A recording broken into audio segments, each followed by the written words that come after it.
I avhoppningen kategori D är det Nova Strömberg, Litauen Lärvik från Kullarik klubb som omgår med seger.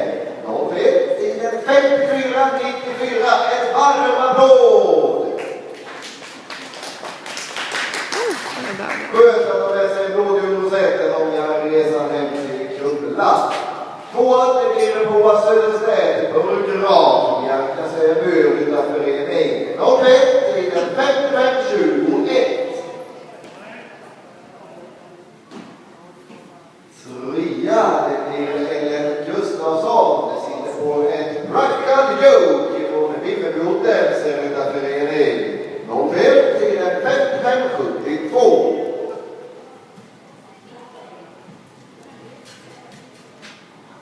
Fjärde platsen i Johanna Filippa Olsson, en liten liberté från Karlskrona Lyckbo.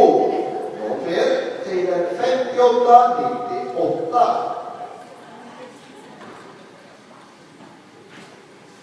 Femman, det blir Molly Holgesson och Iris. De kommer ifrån Kronkas gränsryttare. Det är nåväl, tiden 60-88. Julia Mikkelsen kommer sexa här i klassen. Nåväl, tiden 69-50.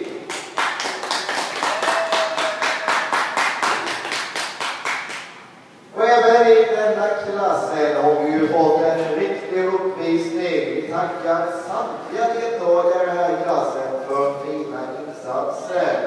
Vi ska ha ärevarv i full fart med Nova Strömberg i täten. Välkommen, eller säger banan är din. Varsågod, Nova Strömberg.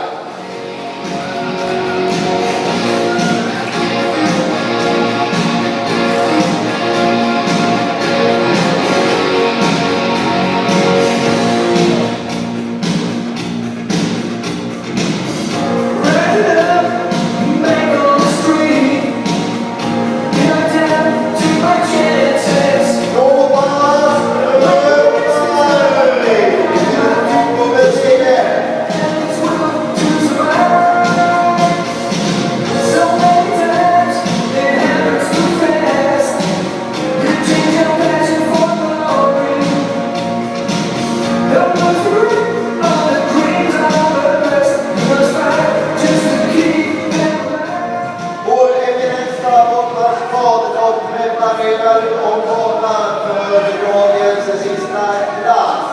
Grand Prix-klassen här för dagen.